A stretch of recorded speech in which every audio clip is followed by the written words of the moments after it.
So I didn't get to do one of these last week. One of the topics I was going to explore this week, due to a recent subscriber talking about they'd like to hear more about alternative solutions, was going to be about AVRT, Addiction Voice Recognition Technique, or AVERT, as Jack Trippey, who started Rational Recovery, called it. But the website for Rational Recovery, it used to be up because it's been years since I looked at Rational Recovery or read their, I believe he called it the Little Book. It's been years since I looked at that material, and it seems to not be online any longer. I tried Googling it through the Wayback Machine and trying to find the old, site, but I couldn't find it, where you actually do an AVRT series of questions and answers, and then it gets to the end, it's talking about, your addictive voice versus you and all that other kind of thing. I was going to do a video on that, but I couldn't find the website, and the book I read on Rational Recovery was a long time ago, and I was still very indoctrinated into the cult, and it was a library checkout, so I remember some key points from the book, but not enough to do a whole video on it as an alternative. Also, for alternative solutions, I haven't had a lot of exposure to alternatives. I did a couple of SMART meetings once, and that's about it. I did have some CBT sessions that I talked about in my video on here through kind of like a charity welfare case service type thing that is no longer in existence, by the way. But I don't have a lot of experience in that field, so largely a lot of the information that I'd be putting forth when it comes to alternatives would either be information of what I pick up online about what it supposedly is about.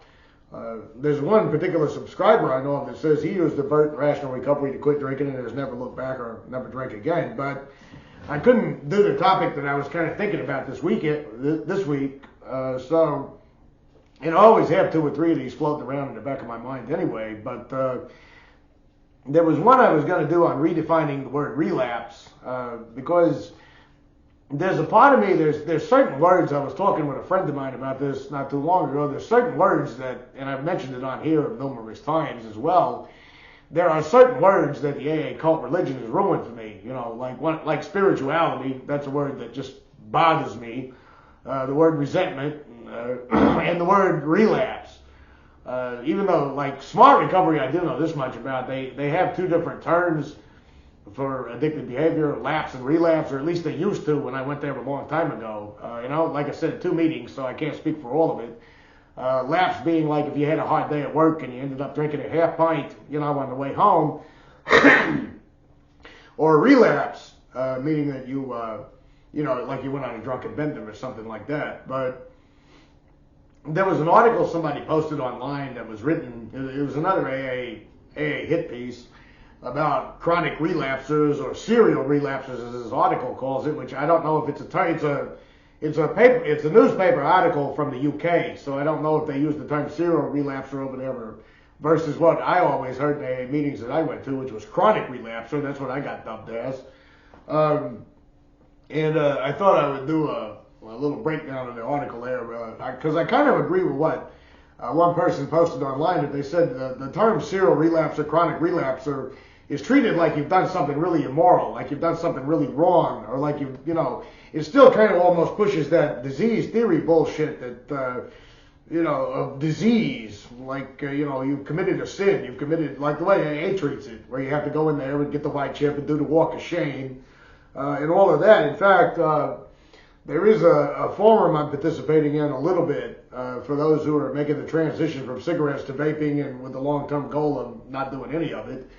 But there were a lot of people on there talking about the difficulty with the transition, how they still had to have a cigarette in the morning, how they'd have a stressful week, they had 2 or 3 cigarettes, those kinds of things. And most of the comments were quite encouraging. The comments were saying things like, well, different people transition. If you're having a hard time, give yourself credit for the fact that you've gone, a cigarette in the morning versus a pack and a half a day that you were doing. That's kind of a big deal.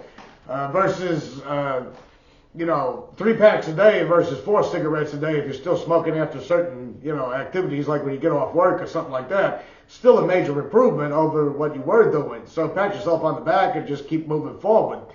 I know you wouldn't get that kind of talk in a 12-step program, including Nicotine Anonymous, which, by the way, I don't remember who it was that pointed it out to me, but they were talking about the fact that the 12 Steps of Nicotine Anonymous were taken from the AA 12 Steps, written by a guy who literally smoked himself to death. Bill W. wouldn't quit smoking even with his emphysema, which, you know, I'm not acting like quitting smoking is an easy thing. I've been smoking since I was 15 years old, so I've been smoking for over 30 something, for 30 years. Almost, yeah, to the day, 30 years, because I'm 45 now. So I'm not downplaying the effect of being addicted to nicotine, but I just think it's strange that or as he pointed out, or whoever it was that pointed it out, that going into a room and admitting you're powerless over nicotine in your life is unmanageable. You read the sentence from a guy who actually could not quit smoking and who literally was powerless over nicotine and who died begging for booze, I might add. Anyway, but the one thing about alcohol and drugs when it comes to relapse, alcohol and drugs is treated a little bit differently because the consequences are a lot more serious, I think, in my opinion. That's why society has kind of condoned that idea of relapse. As being a dirty word. It's kind of like I've talked about. AA doesn't really believe alcohol addiction or alcohol abuse, substance abuse is a disease. It's very obvious in the way they treat everybody who relapses. They say you chose to do that. They berate you. They chastise you. They look down on you. They scold you, for not following the cult religion and not getting in line. And family members and everybody else gets a free pass to treat you like dirt. And they call it tough love and bullshit like that.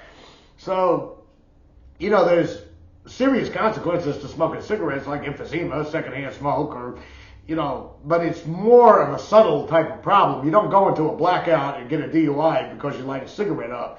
You don't end up, in a blackout doing crazy things or passing out on the floor or losing your job or not being able to go to work, with a cigarette addiction. So when it comes to alcohol and drugs, those addictions are more obvious, I guess would be the word I would be searching for. They can create more visual destruction for both the person who's abusing and for everybody around them. I've never known nobody that lost a job because I smoked one too many cigarettes last night. Versus I've had too many to drink and I didn't wake up. Or I've never known nobody that gone to work and said I could barely function today until I could light a cigarette. Versus someone who goes to work with the shakes in the morning and says, I got to have a drink in the morning on my way there, otherwise I'm going to be shaking too bad to cope with this kind of situation, which I have done, by the way. But I was going to take this article that was talking about that very word, relapse, and I was going to title this video that I think it's about time we had a redefinition of the word relapse, or at least we look at relapse from a different perspective versus you did a terrible thing, because you slipped. So for some reason today, every time I would minimize the computer to click over to the article on the desktop, the entire camera would shut off. So I'm going to have to use my phone for this one. But the article, it's a UK article. It says, why do so many drug and alcohol addicts relapse? The answers are complex. I have a funny feeling, though, if this is one of those pro-AA articles, it's not going to give you a complex answer. It's going to give you you just need to do the steps kind of answer, but we'll find out. Spoiler alert, I guess you could say, because I already know, because I read it. It's important for patients to know past relapses don't define you, and ongoing help from professionals and friends is critical to recovery. Well, past relapses don't define you. You might could have fooled me on that one, because now if you go to an AA meeting and you say, for example, I've been sober 7 years, but when I got here I was picking up a white chip a week, then everybody will laugh and you're going to get a free pass for that. Or I'm sober 20 years, but when I got here, I was coming in and out, in and out, in and out. I was coming to meetings drunk and all that. I passed out in the AA meeting drunk one time. You get a free pass for that. Go to an AA meeting and pick up a white chip when you've just picked up one a couple of months ago or 6 weeks ago when you've been on a drunken bender and see how you're treated. You're treated pretty shitty. You're treated like you did a terrible thing. You're treated like you're less than. You get the cold shoulder. You get the shunning. You get ostracized a little bit. You get ignored. You get people looking down their nose at you. You get people that the old timers are overjoyed over it because now they got a license to talk to you like you're dirt. So I wouldn't go so far as to say past relapses don't define you in the cult size. I don't believe past relapses define us. I mean, personally, I think people are more than the sum of their mistakes and bad choices. But AA doesn't believe that. The cult religion doesn't believe that. You can get a free pass on that in AA if you've been sober for a very long time or whatever it is. I don't really like the word sober either. AA ruined it. You can't really get that free pass if you're new and you're shaking and you're nervous and your confidence is broken and all that other kind of thing from a bad bender. And a bad bender is very debilitating. I've come off enough of them to know. Your confidence in yourself is gone. Your anxiety levels are through the roof. You got the feeling of, I don't even know what I'm going to do here. Or you feel like the walls are closing in and you're going to suffocate and die at any given moment. And now these people are going to take the opportunity to fill your head full of cult religion or shit all over you. Give or take. That's been my experience with the cult religion and a lot of people who subscribe as well. So I'm going to skip over this part of the article because they're just giving kind of an example of a patient who got hooked on alcohol and drugs after a car wreck. I'll post a link to the article in the video description. And they're saying they've done some stints in rehab and had some one-on-ones with some psychologists. Like I said, I'm skimming here. And that they're finally able to be honest and admit to the group that 3-week rehab is their last hope, which to me I think is a terrible thing to tell people, because when you get to AA, a lot of people will say this was the last house on the block. There was nowhere else to go. That this relapse was their very last chance at getting, still silence lingering, that the last rehab was the last chance they had, that this white chip was it, that they had no more recoveries in them after that. I got another drunk in me, but I ain't got another recovery and all that other kind of horseshit that they talk. I think that sets you up for debilitating failure should you slip. If you say to an entire group of people, look, this is my last chance, I got no more chances, and then you end up slipping again, then you're going to be even worse on yourself in terms of beating your own self up, and the group is going to be a lot more unsympathetic towards you, especially if it happens within a short time frame. So I think it's a bad idea to tell people this is your last chance, and all that other kind of thing. And it goes on to say the realities of relapse. Now, this is the article. This isn't me. Relapse is not uncommon when first attempted to recover from alcohol addiction and other addictions. While rates vary, it's been estimated that between 40 and 60% of people with addiction will experience a relapse. Well, 40 to 60% of who? Everybody who's ever developed a bad habit of any kind has inevitably woke up one morning and said, okay, that's it, I ain't going to do that anymore. Whether they were in rehab or not. Even long before I got exposed to the never-ending circus that was AA and drug corps and hospitals and rehabs and jails and all that other bullshit and emergency rooms, before I got exposed to that, there were many mornings after a drunken weekend when I'd say, you know what, I made a fool out of myself this weekend, that ain't going to happen no more. And we'd end up doing the same thing the following weekend. I'm willing to bet that anybody out there who's ever had a problem with any addiction whatsoever, you've had that moment where you did one too many and you survived it and you said to yourself, well, I'm not going to do that anymore. And then your resolve kind of weakened and, you fell. Having difficulty quitting an addiction doesn't mean that you're powerless, by the way, over the addiction. It just means you're having difficulty quitting the addiction. But to say 40 to 60%, well, everybody who's ever had an addiction is sworn off. And so I don't know where they're getting these statistics from. But anyway, I'll keep going.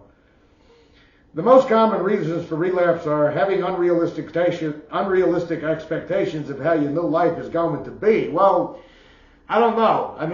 For me, at the time when I was trying to quit drinking my first time or my 1,000th time, it was always the same thing. How am I going to deal with the world today without a drink? Because drinking was my coping mechanism, and it still was even in AA, the cult religion.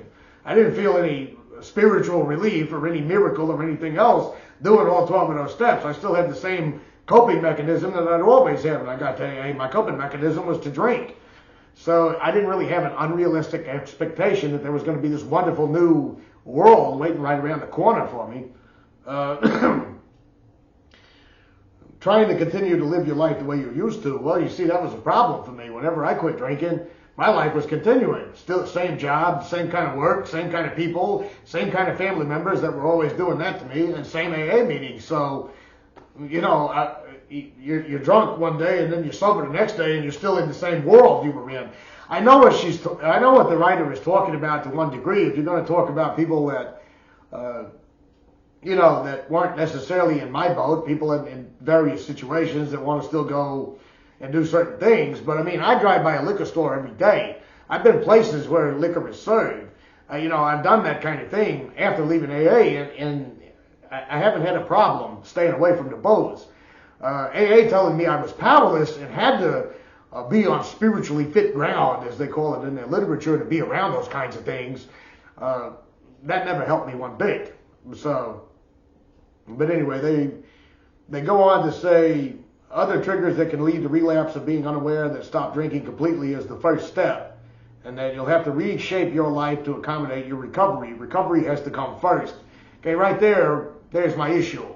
For one thing, there are people out there who have been able to successfully moderate or whatever. I think that decision is best left up to them. I'll say that first, but I want to add a caveat to that. For me personally, I had so many horrible experiences with that. I'm not going to say whether or not it was AA screwing me over or whether it was just, my weird relationship with liquor or whatever it was, but I had so many horrible experiences, so many drunken benders. I had so many reckless actions that created severe consequences like DUI charges, drug court, emergency rooms, problems with elevated liver enzymes, pancreas problems. At one point they said I didn't have pancreatitis, but I had, elevated readings on everything, and the alcoholic neuropathy I experienced, all those kinds of things. It's just, to me, it's just not safe for me to try to experiment with it.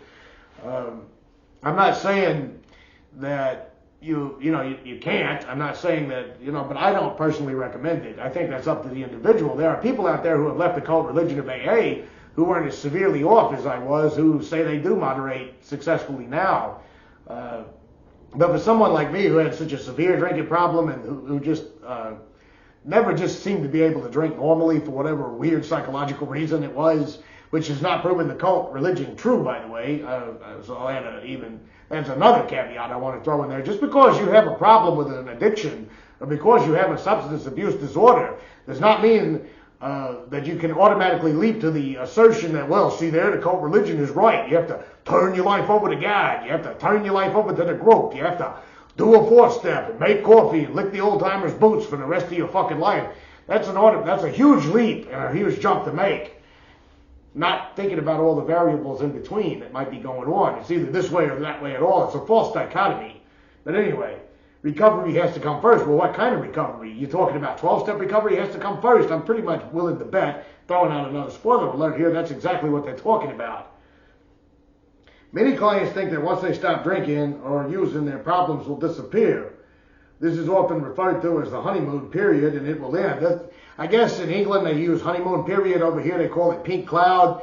And no, I actually never had a pink cloud. I never thought all my problems was going to disappear because I quit drinking.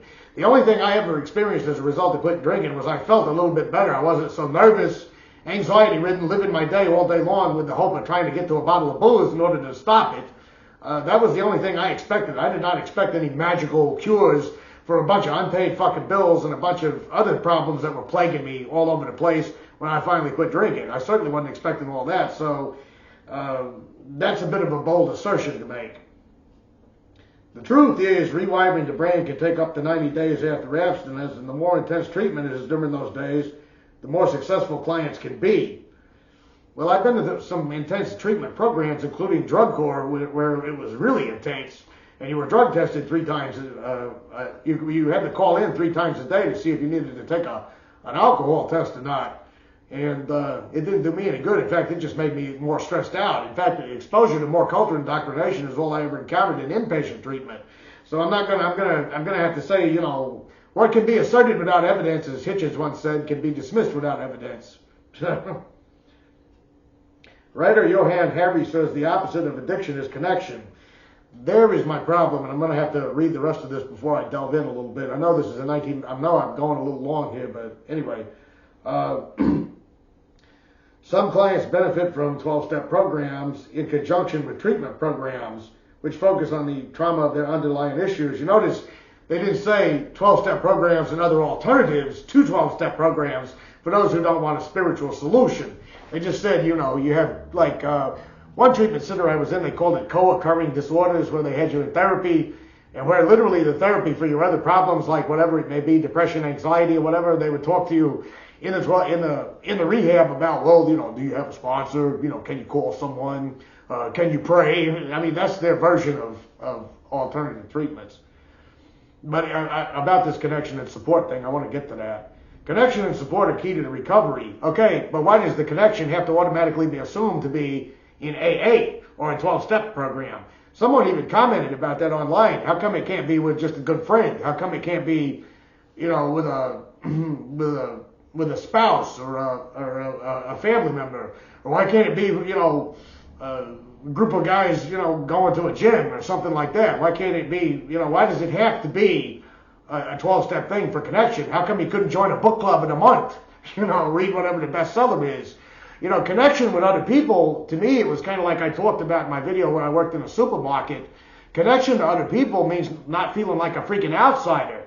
Okay, that was one of the best things that happened to me. I said working in a supermarket after getting away from AA is that I no longer was living in a world that was surrounded by 12-step indoctrination 24/7.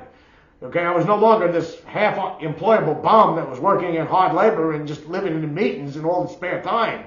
You know, and I'm not downing anybody that's working in manual labor. I mean, I did it myself. What I mean is, I was living in a 12-step world. I was doing little odds and ends jobs to get enough money to survive on. I was borderline homeless, and the rest of my life was surrounded by 12-step people and 12-step cults. So the only connection I had was with 12-step people. And it was a very unhealthy connection. Being back in the world again, like when I was working in that supermarket and being amongst regular people who weren't judging me for my past behavior or telling me what a piece of shit I was for not doing the fifth step right, that was my connection. Okay, it wasn't necessarily, I wasn't getting a positive connection. So I think they should put a caveat on that. Connection, positive connection, not cult religion. Anyway. I've had patients who've had many relapses and gone on to be sober for decades. And I tell the patients new coming in, it's not uncommon for many of us to feel overwhelmed when we've gone off course. But a relapse doesn't equal a failure. Let me clear my throat.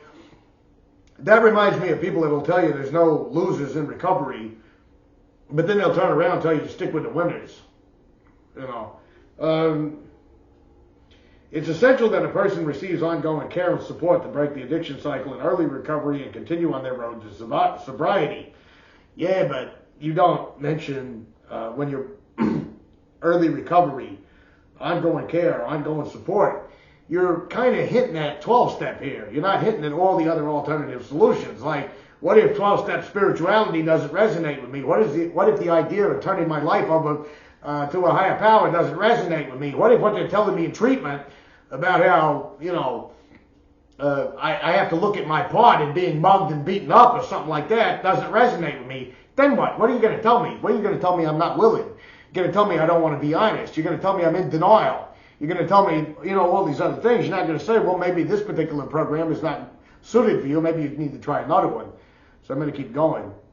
Recovery from other fatal diseases does not carry the shame that addiction does. There's always a desire to start looking great on the outside quickly, because addiction is similar to a chronic disease which requires medical and psychological intervention. Addiction can be fatal. Addiction is no joke. It's not a disease in the classical sense. A disease to me is something that you can't control, like COVID. Okay, that's a disease. Even though, you know, AA old-timers used to trip off the word, well, it comes from not at ease, you know, the Latin dis-ease, not at ease, and all that other shit. But when you say disease, you're defining it as AA defines it. AA defines disease as you don't have a spiritual connection to some higher power. That you're not in the sunlight of the fucking spirit, or whatever the hell that was supposed to mean. They talk about a spiritual condition, which is vague. It has no clearly defined boundaries. You're not saying addiction is a deadly problem in of itself as a disorder. You're saying in the 12 steps, they're saying that a disease is because you don't have a strong spiritual connection. You didn't do a moral inventory. You know, they don't realize that the term moral is very subjective and open to interpretation. It's almost like the only morals you can have are the morals that Bill W. put forward, who was a very, in my opinion, immoral kind of person. So, nothing moral about telling people they're powerless. Nothing moral about telling people who are struggling with addiction, well, you haven't had enough, you need to go get more. Nothing moral, in my opinion, about saying some have to die so that others can live in the fucking meetings, you know? And then I don't agree with putting too much emphasis on living from the outside in rather than the inside out. I've never known anybody with addiction problems that didn't have a problem with dwelling on their problems, me included. That was my main problem, you know, was dwelling on everything. As far as looking inward, hey, you can't look inward when you're in a cult religion, because a cult religion is telling you what to look for, telling you what to find, telling you what the conclusion is. So that's not really looking inward, in my opinion. Looking inward is a serious ability to take a look inside of yourself without, you know, 3 weekend treatment programs give us time to receive information, integrate psychoeducation or AA education, and underlying causes and conditions of 4 steps that play a major role in developing maladaptive behavior. See, straight out of the AA Big Book, maladaptive, you know. Maladaptive is a negative connotation. An alcohol abuse disorder is not a maladaptive behavior. It's an addiction. It's a, you know. Being in a treatment center allows time to take away from family relationships and business pressures. If only I could do that. You know, everybody was telling me I needed to be committed to a 9-month treatment center inpatient at one point. I have bills. I have things I need to do. I mean, if I'm in there for 9 months, is anybody going to pay, you know, is anybody going to pay my apartment note at the time? You know, is anybody going to pay my apartment rent and my car note that I had at the time? Anybody going to do that? Or was all that stuff just going to be repossessed and God was just going to give me new stuff when I got out? You know. And then professional support is necessary. They go on. I'm going to skim some of this. And let's see. They go on to talk about rehab forces you to be honest about your addiction. Honest how? You know, there's that AA buzzword again. Be honest. It's funny how in AA meetings they'll tell you to be honest, but if you say what's really on your mind, they'll accuse you of being in denial or being dishonest or not willing. In other words, they'll tell you it's a program of rigorous honesty, but if you say some stuff in that book just don't resonate with me and it ain't computing, then they'll tell you, well, you know, that's your fault. You know, you're not willing. You're not honest at all. You know.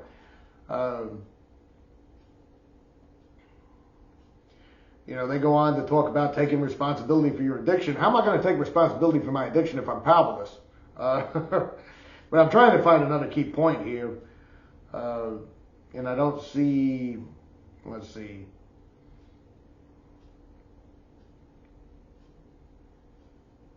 I'm skimming over a little bit more. It just ends by saying that the opposite of addiction is connection. And, you know, they say by staying connected to support groups, treatment center, and 12-step communities. Again, my problem with this, and I've talked almost 30 minutes, so I'm going to wrap it up. My problem with this is connection can be, you know, like I said, connection can be a group of people walking together every day. Connection can be going to the Humane Society and meeting other animal lovers and walking dogs on Saturday afternoon. Connection could be just hanging out with a good friend. Connection could be a book club. Connection could be any number of things. But in their eyes, they say the opposite of addiction is connection, but they automatically assume 12-step connection. If the 12 steps don't make you feel better and they in fact make you feel worse and they make you feel more depressed and they make you feel like more of an outsider and they make you feel more alienated, then it's not really a connection. Anyway, 28 minutes, chime in on the comments and tell me what you think. Tell me your experiences and hopefully I'll see you next week.